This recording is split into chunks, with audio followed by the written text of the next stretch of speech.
But that being said, I want to use my experience to help other people. And what I've been gifted is the opportunity through the people that I know to create this cannabis care network, and where I can take brain injured adults that have medical cards and bring them in. It's going to start early next year, but up to 50 in Orange County. It's going to be the pilot program for the U.S. So it should be fairly important.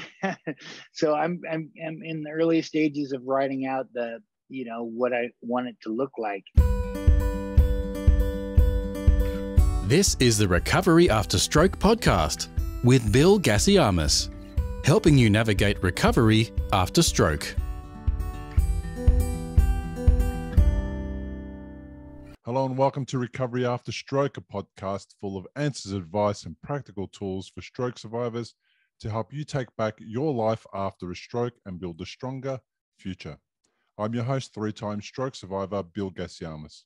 After my own life was turned upside down and I went from being an active father to being stuck in hospital, I knew if I wanted to get back to the life I loved before, my recovery was up to me. After years of researching and discovering, I learned how to heal my brain and rebuild a healthier and happier life than I ever dreamed possible. And now I've made it my mission to empower other stroke survivors like you to recover faster, achieve your goals, and take back the freedom you deserve. If you enjoy this episode and want more accessible training and hands-on support, check out my Recovery After Stroke membership community, created especially for stroke survivors and caregivers. This is your clear pathway to transform your symptoms, reduce your anxiety, and navigate your journey to recovery with confidence. Head to recoveryafterstroke.com to find out more after this episode. But for now, let's dive right into today's show. This is episode 173, and my guest today is Getz, who experienced a Pontine stroke that left him with deficits on his right side. These days, Corey is back to surfing and is involved in a CBD trial in an attempt to uncover how CBD may be useful in stroke recovery.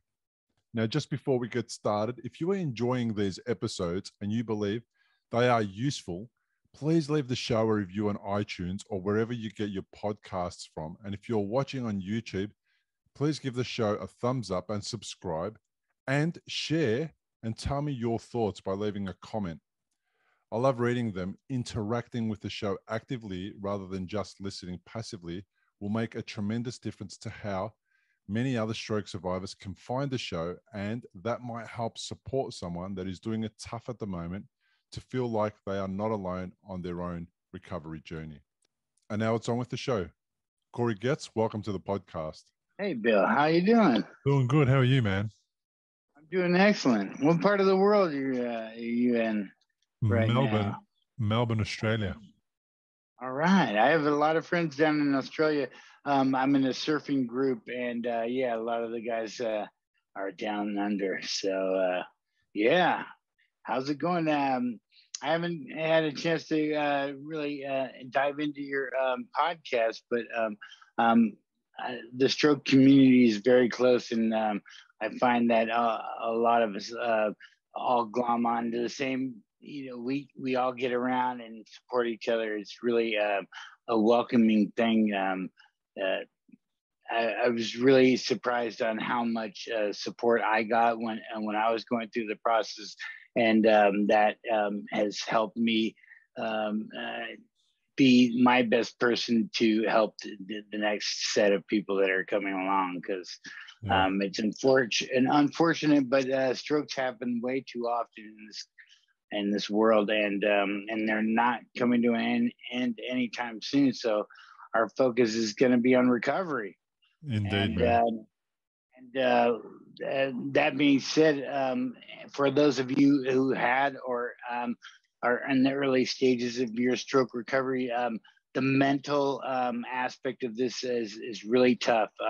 You have to keep a positive attitude going into it, and you have to remain in that positive mindset throughout the whole process. That it'll better your chances of a better recovery if you're always telling yourself what you don't have and what you wish you had. The negativity piling up, your body responds to what you say. And if you're talking to it in a negative way, and then it's going to respond in a negative way. I truly believe that part of my recovery is the positive attitude that I brought to the table. Now, that and just a ton of rehab. I mean, I was a water polo swim team in high school from a really elite swim team, and so maybe my level of worth ethic and level of exercise is maybe a little bit more than what you would normally come across.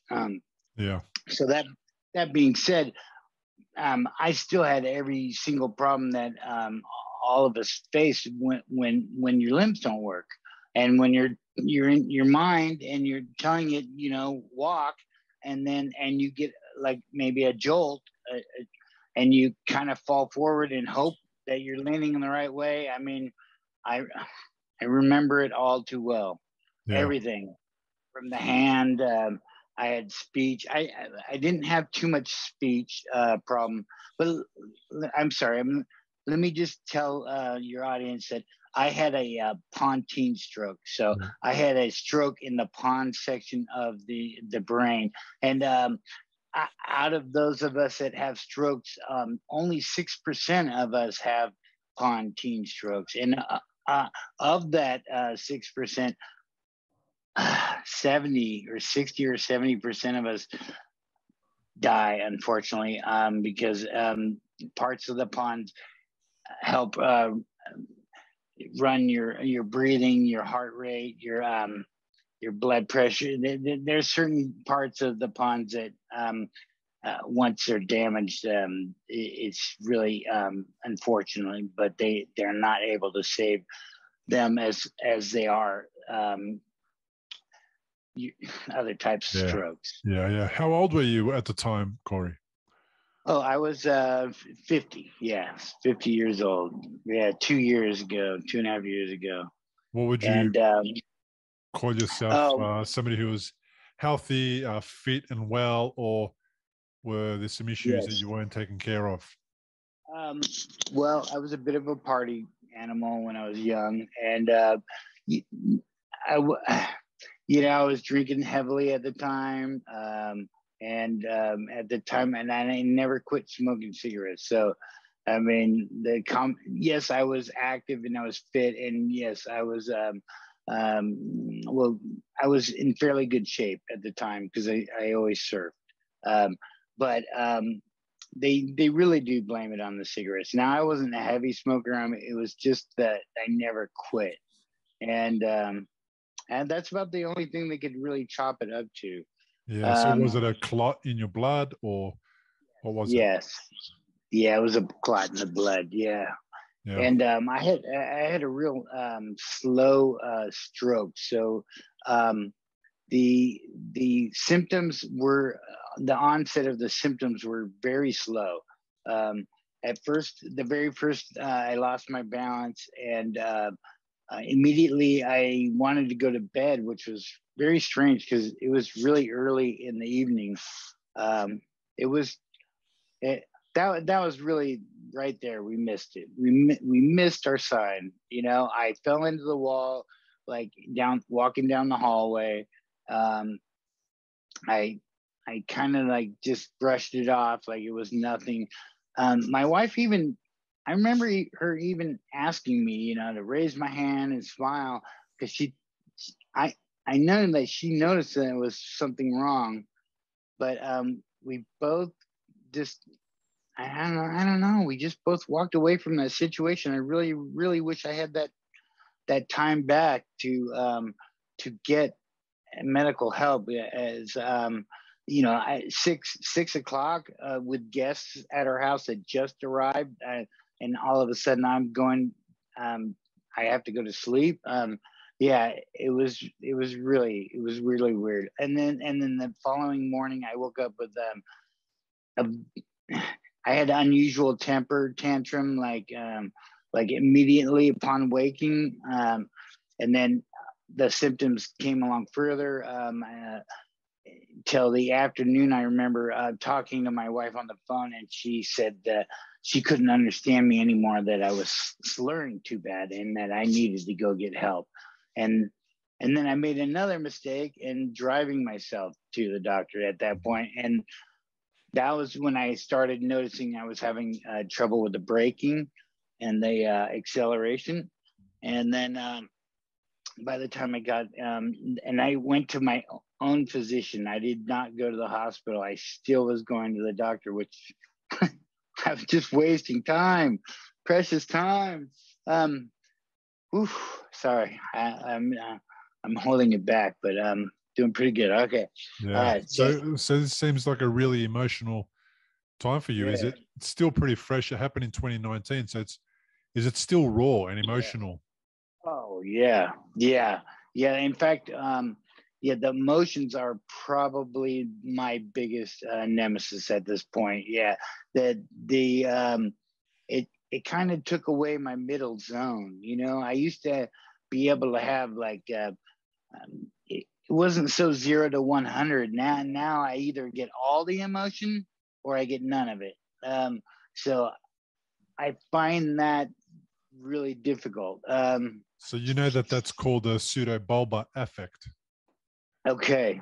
So it's condition. It's a common condition after stroke that people get highly emotional where they can't control it, and it just breaks out. And it happens, at times where you would prefer it didn't happen. Often when people are recalling their story and talking about what's going on. Right. I use a lot of emotional intelligence coaching to help overcome some of those situations, because I put myself in a position to speak on behalf of plant medicine and stroke recovery. So I'm forced myself to repeat my story numerous times, and yes, it is getting easier, but the day of it's excruciating. Yeah, I know it's coming. I have all the same thoughts that all of us do. But what is it with anniversaries? Like, why is it so excruciating? I mean, the anniversary actually doesn't really mean anything, because any day you wake up could actually be an anniversary. So it doesn't really actually mean anything, but we make it mean a lot. Do you sort of have a sense as to why that is, why it means a lot to you? Yeah, I don't know that it means a lot to me. The day mine was May 1st, so it was May Day. I mean, that's kind of the only joke that we I don't know if you'd call it a joke, but this incident has blessed my life more than it's taken away. Through all of this, I have a whole new second chance in life that was brought upon me after the stroke that would never have appeared. I can't explain that. I do believe that it was presented to me in divinity, that these doors were open for me, that this was the course that I was supposed to take. And now I don't know that anybody else would believe that but me. But I mean, we're talking about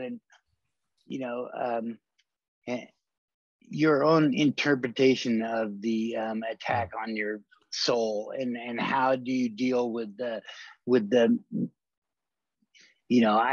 for me, I want to give back. For me, I don't get this blessing without giving back. So for me, I'm starting, I'm in the early stages of starting a brain injury group in Orange County, California. And it just so happens to be a compassion care group. So at the end of our what would you call it, meeting, and then they'll get a compassion donation of cannabis at the end. So I'm in the early stages of developing that right now with the Orange County Normal and LA Normal, which is organization to normalize plant medicine. And I did use CBD in my recovery, and there's plenty of evidence for CBD in recovery for stroke. And so how did you use it? What did you find it helped with? Well, let's start out with the type of cannabis. I used cannabis CBD. There's both cannabis CBD and hemp CBD. The actual molecule CBD is the same in both plants. So the only difference, as I took full spectrum cannabis CBD, which means it includes all the chemicals in the plant along with the CBD. So that's what the term full spectrum means. Let's see, what did it mean on my impact? I did not take CBD before the stroke, so I only took it after.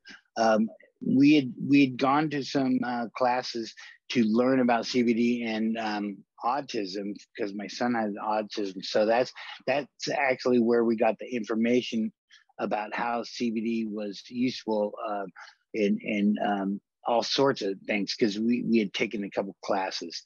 And next thing you know, the stroke happened about a month after those classes, and then she went straight back to the dispensary and got the CBD. We get CBD from a dispensary, so it's highly tested. It's tested for heavy metals and mold and all the bad things that would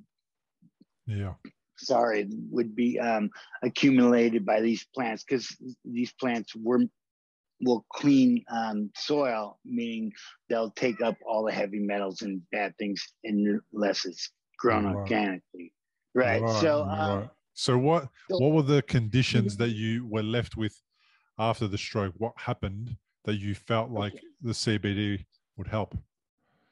Well, I used it during the recovery. So like every time that I would do the rehab. So let's see, this was a typical day would be, I wake up, and then in the morning I would do my leg workout, and I would take some CBD, and I would give all I got. Like in the early days, it was maybe 10 minutes, or 5 minutes. It eventually got to an hour, but that took some doing. My leg would only work as a Lego. You could only impulse your leg like to make a jolt. You couldn't really like direct it. You couldn't set it down.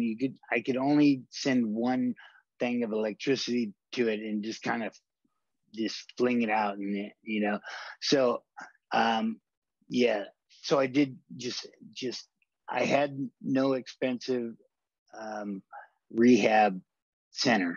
I had outpatient therapy, and I just took the therapies that they gave me, and I just repeated them 1,000 times at home, like until I was out of energy. I used every bit of my energy every single day in my rehab, and for that 3 months, I made it back to surfing in 108 days.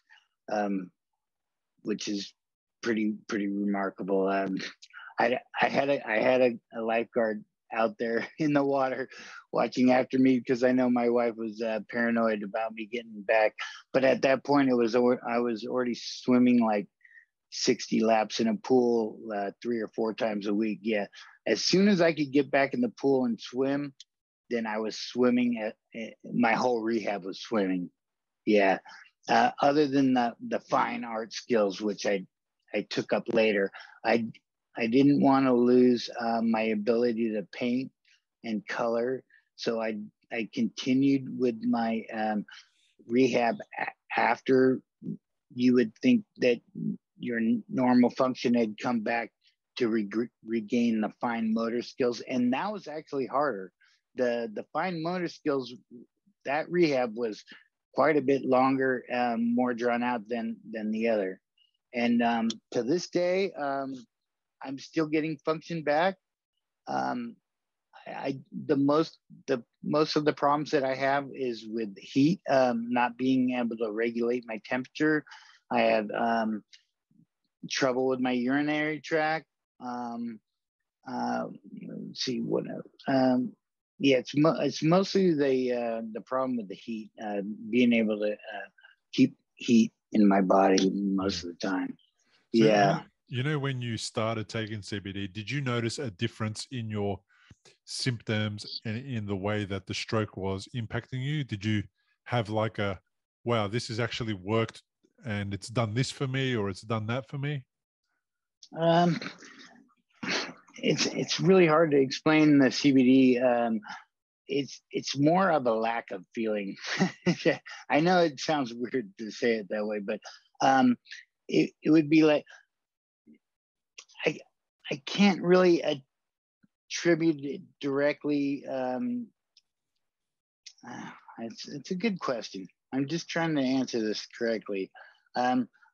Yes, I wholeheartedly felt that it was a great addition to my rehab. But that being said, it's an addition. If you've had a stroke and you're in recovery, you'll know what a scary and confusing time it can be. You're likely to have a lot of questions going through your mind. Like, how long will it take to recover? Will I actually recover? What things should I avoid in case I make matters worse? Doctors will explain things, but obviously you've never had a stroke before. You probably don't know what questions to ask. If this is you, you may be missing out on doing things that could help speed up your recovery. If you're finding yourself in that situation, stop worrying and head to recoveryafterstroke.com, where you can download a guide that will help you. It's called 7 Questions to Ask Your Doctor About Your Stroke. These 7 questions are the ones Bill wished he'd asked when he was recovering from a stroke. They'll not only help you better understand your condition, they'll help you take a more active role in your recovery. Head to the website now, recoveryafterstroke.com, and download the guide. It's free. I do believe that the positive mindset and the number of reps is equally important, if not more important. But I do believe that the CBD had a part in playing a rewiring part of my, when it came to, because we had to rewire, right? We have to run that side of your body. Now you have to run the reps, so you gain the neurons so that it can run everything. Yeah, and then you need to do the reps until it solidifies. Instead of jumping from one to the other, it can, and it's in the continuous chain of I don't know how to, I'm really not a neuroscientist, but you want early on, my leg was delayed by a split second or two. But now, just in the last month, I've regained, my right hand has become dominant again. Yeah, which I really was not expecting. I didn't think that I would regain right hand dominance, but yeah, it just happened. And by the way, I continue to work out every day. I only do a half an hour, but I do a half an hour every day. Yeah. Did you take the CBD in conjunction with your other meds, with the doctor's knowledge? Was there a discussion with your medical team about the CBD? They gave me blood thinners, and the neurologist did, and then my wife and I we're really plant forward, and so we're not so Western medicine, and so other than the blood thinners, I have I'm on Lipitor for like cholesterol, which I'm okay with. I understand that there's some aspects of meds that you have to deal with, and there's some that you don't. But no, they did not recommend it. They didn't. Yes, I told them that we're taking it, but no, there was no that I shouldn't, or there was definitely no recommendation to try it. But the imaging people, they were all for it. Yeah, because I went back to go get the images later, the CT scans, and I made sure that they knew that I had fully recovered and I'm now surfing. And so I had the whole staff sign my surfboard, and they were also backing plenty of stories of CBD helpful in different circumstances. Guys, it's not the end all to everything, but it does have its place in the medicine cabinet. Yeah. How long were you in hospital in total? Oh wow! Let's see. I was in for 3 days initially, and then I came back out for 2. And then I went back in. We thought it was a second stroke, but it was just continuation of the first one. It was a really slow stroke, so I continued to lose things over the course of days. So it finally it ended like 5 days later. So I was in for 3, came out for 1, and then back in for a day and a half, and back out. Yeah. So in that time, were you able to continue caring for your son, who I imagine requires a fair amount of support? Yeah, no, I really had, we had her brother out of town, so I presume that they were of help. Honestly, I have no idea what went on. I really don't. Chaos. I mean, it just must have been just horrible. I really can't imagine, because I know what I know how it would affect me, and it really breaks me up right there. Yeah.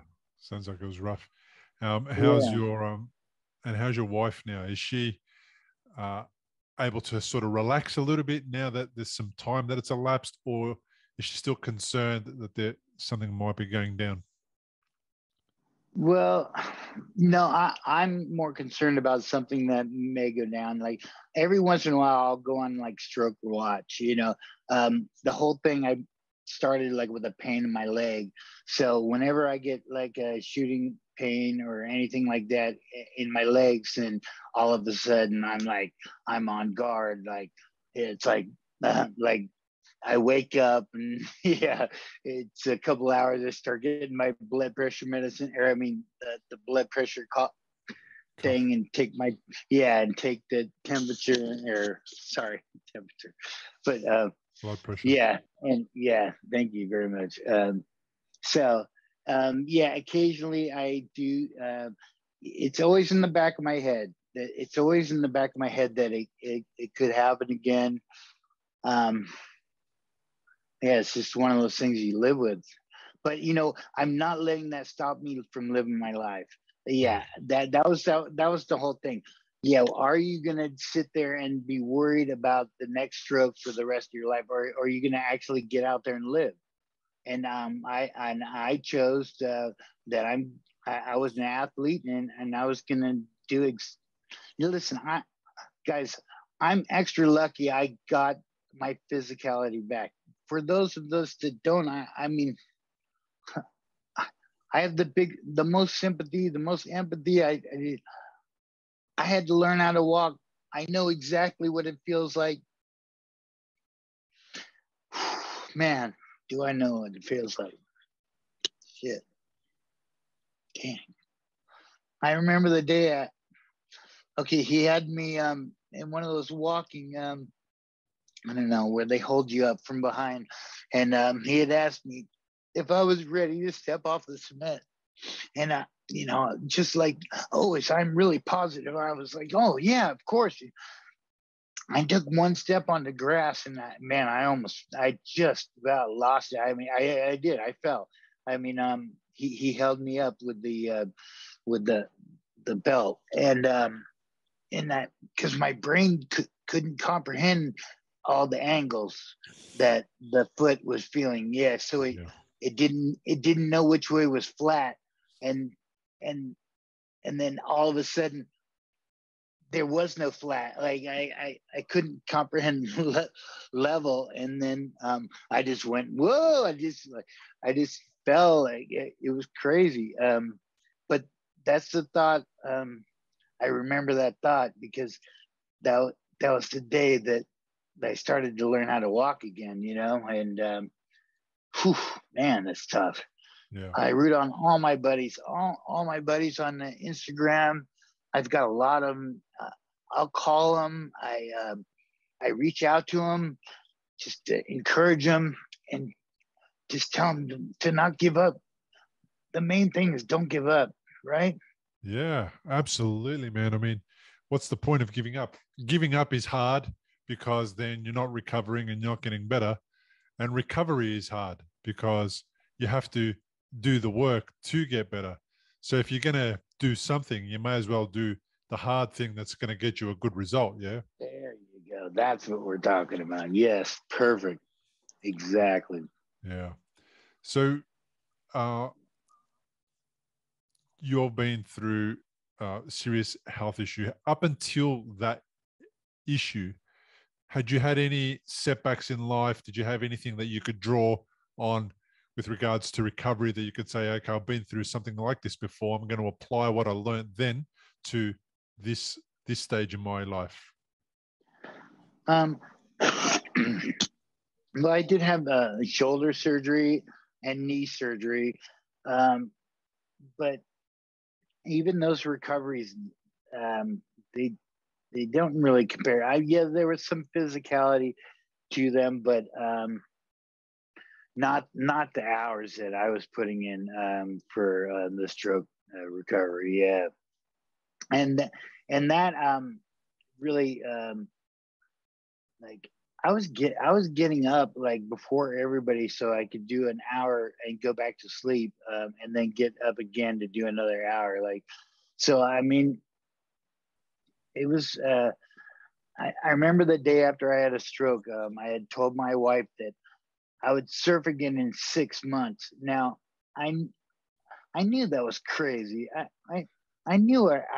I knew I was probably lying to her, and I was lying to myself. But I was going to convince myself that this is the goal that we're going to do, and so I said it out loud, and I did it in 3 months, which looking back at it, it just seems impossible. Guys, get your reps in, guys. Listen, the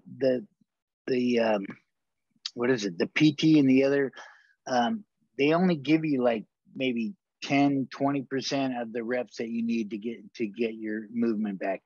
You guys have to put in like 5 to 1,000 reps a day. That's daily.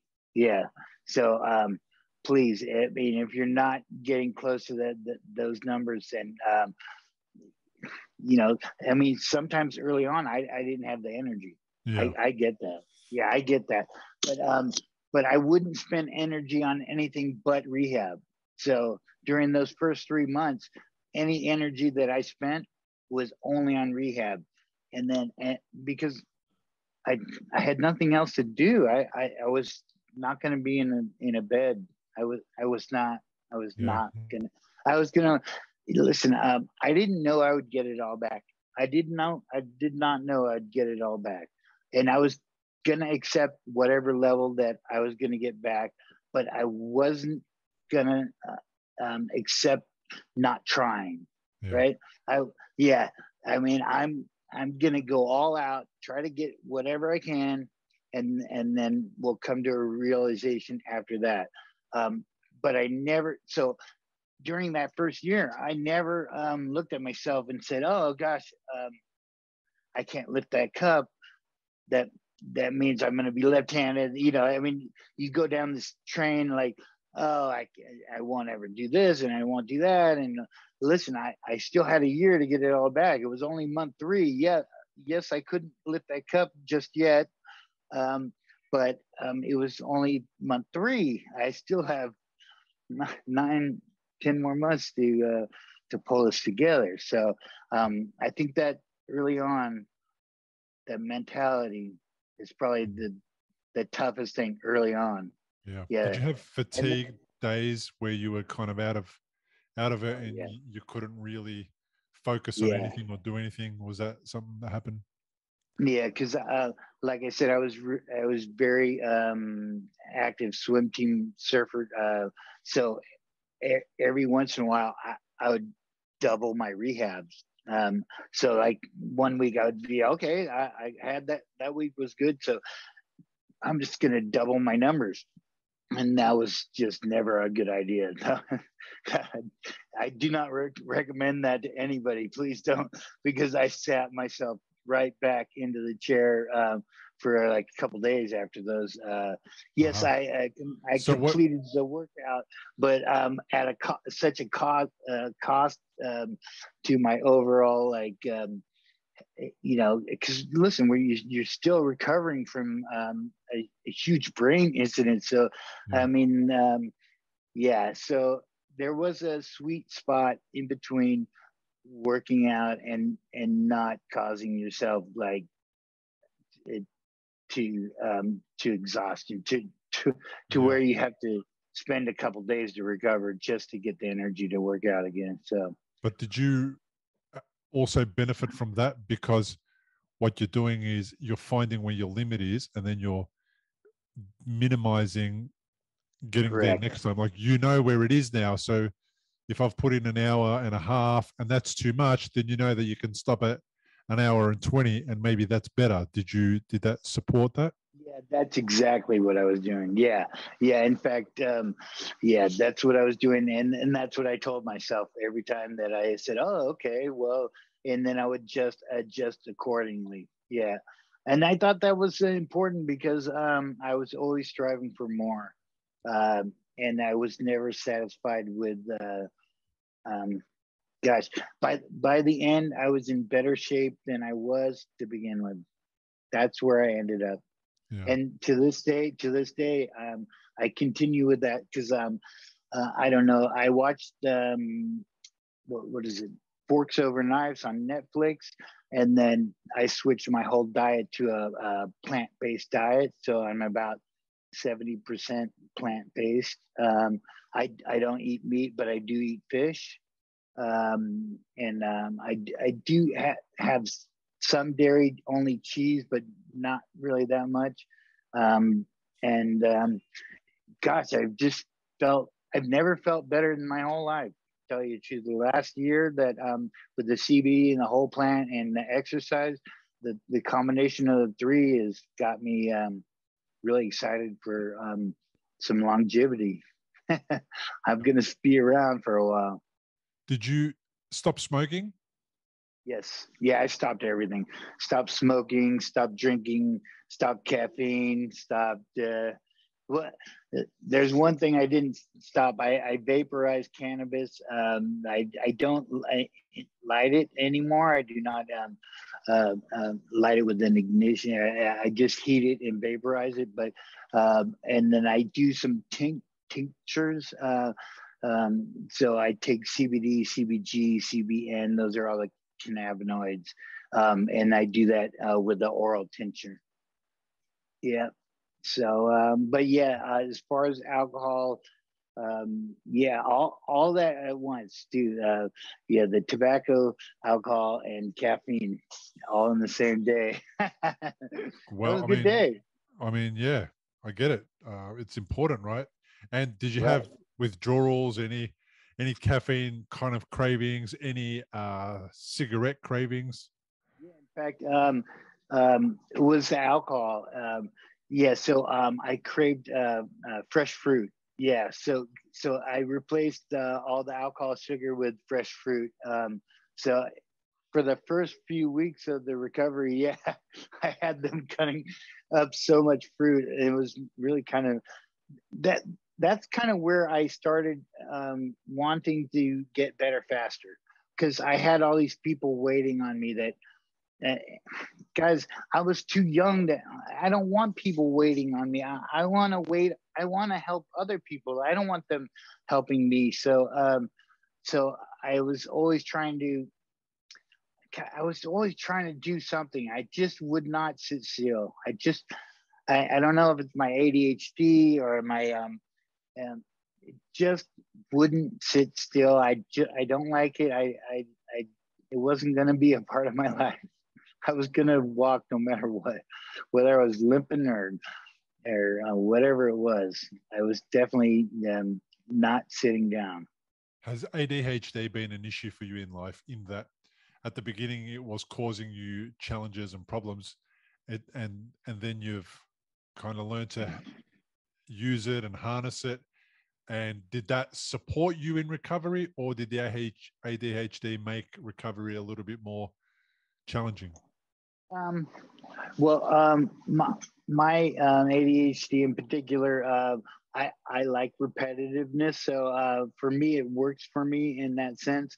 My dad's more of a workaholic perfectionist, where he is has that extra motor, that extra speed. So I have a little bit of that in me also. I channeled that into recovery. Right. I just channeled all that energy into recovery, and it definitely helped me. Okay. Definitely helped. So there you go. There's ADHD, which has actually come out to be more than useful at some point in life, where people normally talk about ADHD as being an issue. Were you ever medicated for that? Because I know a lot of people are medicated for it so that they can focus on one task for longer periods of time. Early on, when I was younger, I was medicated with the Adderall, and then later in life led me to the abuse of drugs, and so now I do not use either. That was a bad chapter in my life. And what do the drugs attempt to do? What's the thinking process? Or maybe there's not a big thinking process, but why did the drugs become involved? What were they supposed to support or help do? Oh, no, I mean, I just got addicted to the Adderall, and I liked the feeling of the uppity feeling that it was giving me. Well, actually, no, because with the ADHD, when you take an upper, it like calms you down. So it didn't necessarily bring me up, but just the fact that it just wasn't good for me. Both of those weren't beneficial for my life. Yeah, I didn't realize it at the time, but they both, neither one was beneficial for my life. I'm much better without them. So the Adderall, was that right, or was it Ritalin? Yes, it was Adderall. Yes. Adderall. So the Adderall is an upper, and when they give that to somebody who has ADHD, it brings them down? Correct. Yes. Wow, man, that's nuts.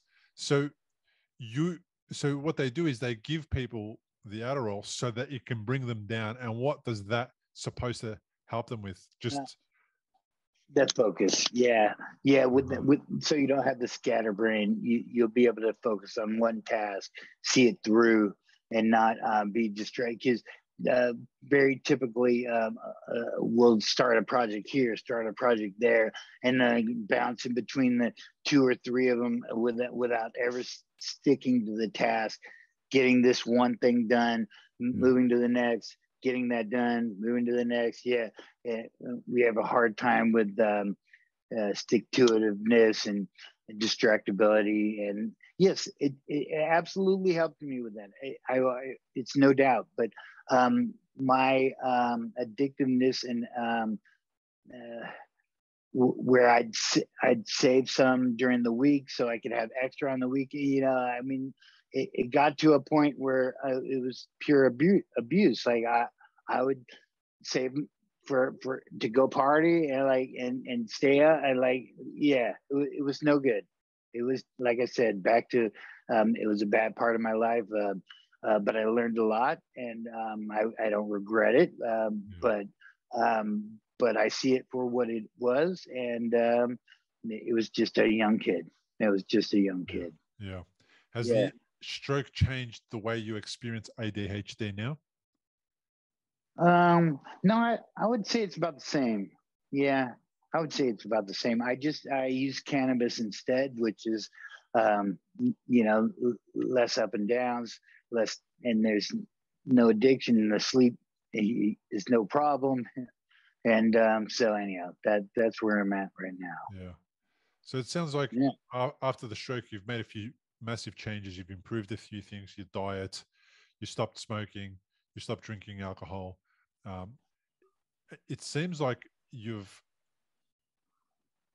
taken these steps so that you can be better, healthier, so that you can support other people. Why was it important now? Was this the big aha moment for you? Was this like, hey, dude, you got to do something serious to change the way you're going about life? Do you feel like you got away with dodging a bullet? Like, why the massive shift? Yeah. It's more of that. I think I got away with dodging a bullet. Yeah, I would say that rings a bell much more than like all of a sudden I'm just on the high road. Yeah, it was like a serious wake up call. It was like, dude, I mean, yeah, it's unbelievable that I made it through this, and that I'm sitting here and talking to you today. Like, but that being said, I want to use my experience to help other people. And what I've been gifted is the opportunity through the people that I know to create this cannabis care network, and where I can take brain injured adults that have medical cards and bring them in. It's going to start early next year, but up to 50 in Orange County. It's going to be the pilot program for the U.S. So it should be fairly important. So I'm in the early stages of writing out what I want it to look like, and I've been to a couple brain injured groups, and usually it starts at one end of the table, and it goes from one bad story to worse to another, and to where it's just. It's very difficult. Some of those are really difficult to be in, to sit through, and so I want to create another group that has similar things, but it doesn't have such the downer feel to it. And then I want to give them tools on how to reword the world, and so it makes sense why this person's angry, because they in their own life have a whole bunch of things going on. They're lashing out on you because you're the scapegoat for their anger, and then as you get more emotionally intelligent, you're able to write off these hateful opinions so much easier, and actually feel sorry for them. It's incredible when you're able to really grasp what's going on, and you're not in that primal brain lashing out with the fight or flight, and you can take it in, listen. Like you are an extremely good listener, Bill. You sat there almost this whole time, listen to me ramble. I go off, and so let me commend you for an exceptional ability to listen. I really do appreciate. I feel like I've been totally heard on your program, and I really appreciate you contacting me and having me on today, for sure. We need all sorts of voices in this community talking about what's going on for them. We need different neurological states. We need different emotional states. We need it all. You said some really wise things there. You said, emotional intelligence is really important. That's the only thing you and me have spoken about, which is interesting because on most other episodes, we only speak about the physical recovery or the mental recovery. So we very rarely talk about the emotional recovery. And a lot of people don't understand the difference between emotional recovery and psychological recovery. They don't realize that the emotional intelligence starts at the heart, where we talk about feelings and we talk about all those things that are related to how we interact with people and our relationships. And the psychological recovery, talks about, how we make meaning of our world, what it meant to us when that person who had a bad day reacted angrily and caused us harm. We made meaning with our head. It hurt emotionally in our heart, but we made meaning in our head. If we make a different meaning, then it will hurt us emotionally less. And the example is that if we just ask ourselves, what is that person going through in their own life that makes them respond in a negative way to me? Because if I do that, then I come up with a different answer. And then hopefully I'm not taking it personally. And then my feelings aren't being hurt. And then my heart is not being hurt. And my emotional intelligence increases. And then we become sympathetic to that person. And instead of arguing back and being angry at them, they calm down. They interact differently with us because they've felt like you didn't have a fight with them, or you felt that they felt heard. And then they have a better acceptance of the kind of person you are, because most of the other people in their lives, they go nuts at them. They get angry at them. They yell back at them. They abuse them, and they make it more personal. But realistically, most of the attacks that we experience, they're not personal. They're just the other person not having the right way to communicate what they're in trouble about right now in their own life, what's causing them pain and suffering, and they express it in a way that, because we're not emotionally intelligent enough, we miss the opportunity to have a real connection, heart to heart with the person, and we're doing gut to gut reactions. Does that make sense? Yes. Well said. Yes, it makes perfect sense.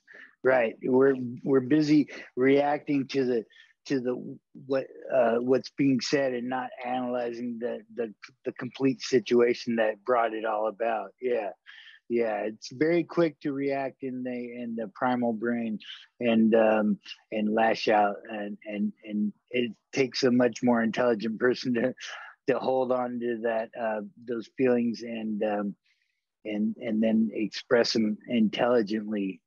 And like you said, the difference is the response that you get from the other side, where they actually felt like they've been heard, and they have been heard, and that makes just a world of difference. It's just amazing. Yeah, I've only been doing this since the stroke. And I use a coach, and it's just been the greatest gift. I tell you, it's really wonderful to not live in the primal brain all the time. Yeah. If you had these skills when you were growing up, experiencing interactions with people when you're highly affected by ADHD, and the other people don't get it, if you had these skills, would that have made your life a little easier? Yes. Oh, yes. Yeah, that would have made it a lot easier. Yeah, one, it makes you, you're able to reframe the conversation to explain yourself in a better manner. When you're not yelling at each other, then the conversation becomes about solutions instead of arguing about problems. Yes, right. Yeah. It's just and most people do focus on problems, don't they? I mean, if you focus and put your energy on problems, you get more problems, and then trying to solve them is impossible. You just go around the loop of more and more problems, and if you're focusing on solutions, you get more solutions and less problems, and you get better at solving problems because you're really good at coming up with lots of solutions. And we just don't realize sometimes when we're stuck in a cycle of problems, where stroke is shit, right? It can create a ton of extra problems for us. We've already got enough in our lives, but for every problem, there's definitely a solution. And it might not be what you had in your mind. It might not be the ideal solution, but there is a solution that's better than the situation that you find yourself in right now. Right. Exactly. Yeah. I could, like, I don't really want to step on what you said. I mean, listen, Bill, how long has it been since you had a stroke? I had a first stroke was in February 2012. So next year is coming up on 10 years. And then I had surgery about 3 years later in November of 2014, almost 3 years later, to remove the faulty blood vessel that was in my head that was bleeding. And then I had to learn how to walk again. And then I had to learn how to use my left side again and get back to work and get back to driving and all those things that people miss out on after a stroke. You know, I had to go through that. So that was after the surgery to repair it, right? Yeah, that was after the surgery. So they've done something during surgery that's impacted my body, which is, you know, I accepted quite early on because it removed the possibility of that thing killing me. So it was kind of like, you know, something's going to have to give a little bit. And this is what I had to go through. And look, I used emotional intelligence as well. That's when I learned about it. I learned about it at 37 when I had the first bleed. About 9 months later after that is the first time I actually discovered the term. I found out about heart intelligence, and I found out that I have a heart. Like I knew I had a heart, but I didn't know what it was there for other than to send blood around the body. Honestly, I thought it was just a pump, you know, but it's not. It's where our emotions are. And I learned that that's where they are, you know, and it was a real big eye opener for me. It was a real aha moment. And that meant I started to connect with my family better, with my children, with my wife. I started listening more. I started being empathetic. And instead of, you know, having solutions to everything for everybody else's problems, I just, you know, was trying to learn how to lend an ear and try and focus on solving my own problems. I went to counseling. I did a lot of counseling as well because I needed to learn how to interact with people better so that I wouldn't get upset and annoyed with them. I never had a real understanding of why they were acting out and giving me a hard time when, in fact, they were just, again, like me, struggling to communicate effectively. And they were struggling to go to their heart, you know, to where their emotions are and to access that in appropriate ways. And I started to fix relationships and started to make things better, which was really important to me because I didn't want to die being an asshole. I wanted to, if I died, I wanted to be the guy they remembered as a nice guy, you know, who really tried and really succeeded in changing his communication skills from being angry to being calm and understanding and listening. And you know that's really hard in the moment. You know, I mean, it's easy for us to talk about doing, but when you're faced with the moment and you're able to choose that the calmness, it really will.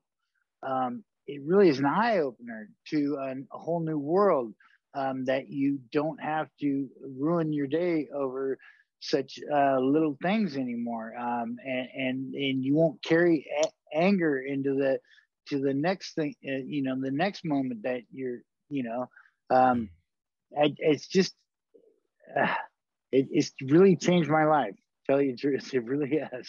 Yeah, anger and frustration is not really supportive of stroke recovery, is it? I mean, it doesn't do anything for it. It just makes it harder and worse. And I know when I'm angry, frustrated, it just makes my deficits feel worse. My left side goes numb. I can't walk properly. I get really fatigued. So it's not worth it. Yeah, the fatigue, because yeah, you're spending energy. Yeah, and if you're going to spend that energy, why not focus on healing? If you, I mean, if you can do that to your body and send it in a tailspin with negativity, then you can also uplift it and repair it if you send that energy in a positive manner to your limbs, and you can tell yourself that we are going to heal, and you can tell yourself that we are going to walk.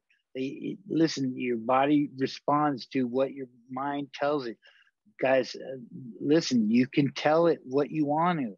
don't tell it negative stuff. Yeah. Don't tell your body negative stuff. Yeah. And that's my main thing, is to please just regardless of your recovery and where you're at in your recovery, because everybody needs to recover at some point. Yeah, I mean, but even without my stroke, I mean, this would be invaluable information. Yes. Yeah. And everybody needs support, right? That's why I offer coaching, so that people can get support in their recovery, so that they can find somebody who can guide them. And that's why you went and got support. And that's why I went and got support, because you can't do it alone. We've never been through this before. We don't know how to do it properly. It takes a long time. The longer it takes, the less likely we are to get back to a life where we are feeling fulfilled again, you know. So I really wanted to get there quick. So I threw a ton of time and energy into coaching, counseling, you name it, learning about stuff like emotional intelligence and how that was going to support my recovery. So I came across this book. Have you heard of this book? It's called Emotional Intelligence by Daniel Goleman. Okay. I'll have to check it out. Yeah, right. It's a real scientifically kind of backed up and proven book. And it talks about how emotional intelligence can be used for benefit in the corporate world, but also in the regular world, right? Where it's not about corporations, but how much of a difference and a positive result it can have when CEOs and general managers and vice presidents are emotionally intelligent, and how that will help them grow their business and their companies, so that they're doing good for everybody, you know, the people that they're supporting with the service they're offering, but also the people that are working for them. Right. Yeah, I mean, I know that people listening might think that we're using like a catchphrase or something, but it's really important, because what we're talking about is active listening and problem solving, but where you're actually hearing the person's needs, and you're not overrunning them with your own ideas and thoughts, and it's more of a two-way conversation. I don't know how to explain. It's a heart to heart. It's a more deeper connection. Yes. Yeah. And then people respond to that connection, like you said, in a completely different manner. So I can only imagine if you were a business partner or somebody using it in business, where you would probably get so much more productivity out of your workforce if you used it's not what you say, it's how you, or I'm sorry, it's not how. I'm getting it wrong. It's not what you say, it's how you say it. There we go. But yeah, and then you would be able to get so much more productivity out of let's say your workforce with a different approach that it takes in consideration their feelings, and you know, you can go on and on from there. But I will definitely check out that book based on your recommendation. I would be excited to check that out. Yeah, it's a great book. Now, just as we go to wrap this up, I'm wondering, so what's next for you? Are you still in the process of trying to get some additional wins on the board? Where are you at? Well, I currently surf, so I'm learning to surf bigger waves at the moment. Really big waves, like 5 to 7 foot. They're 10 foot on the face. Wow. Yeah. So it's now I didn't really take on those kind of big waves. But I've been training and doing some surf specific training, and I have a surfing coach, and therefore I feel like I can start to take that on. But it's, again, a learning process, but it's something I'm excited about.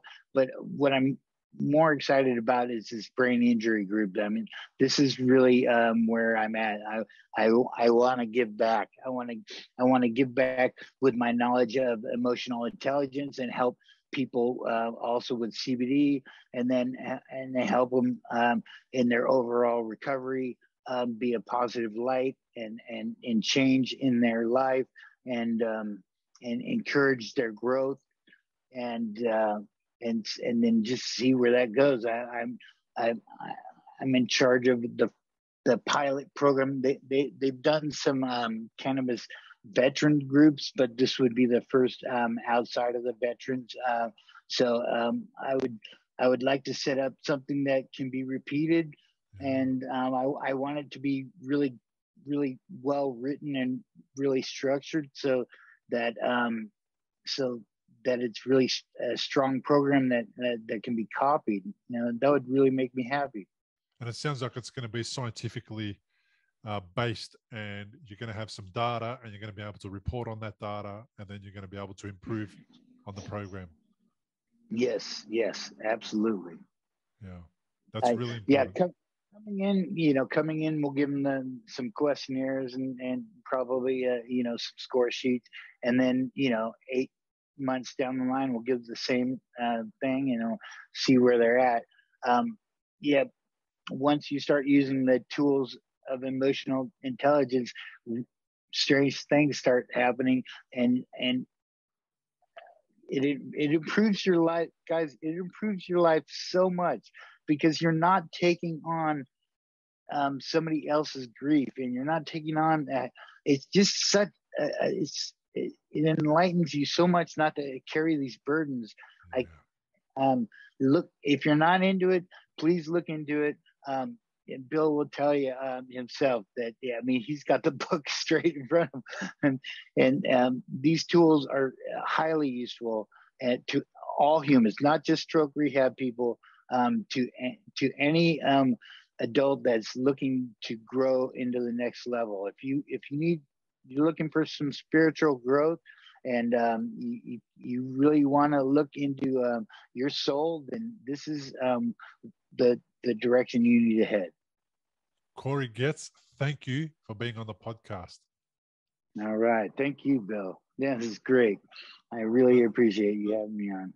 Importantly, we present many podcasts designed to give you an insight and understanding into the experiences of other individuals. Opinions and treatment protocols discussed during any podcast are the individual's own experience, and we do not necessarily share the same opinion, nor do we recommend any treatment protocol discussed. All content on this website and any linked blog, podcast, or video material controlled this website or content is created and produced for informational purposes only and is largely based on the personal experience of Bill Gasiamis. The content is intended to complement your medical treatment and support healing. It is not intended to be a substitute for professional medical advice and should not be relied on as health advice. The information is general and may not be suitable for your personal injuries, circumstances, or health objectives. Do not use our content as a standalone resource to diagnose, treat, cure, or prevent any disease for therapeutic purposes or as a substitute for the advice of a health professional. Never delay seeking advice or disregard the advice of a medical professional, your doctor, or your rehabilitation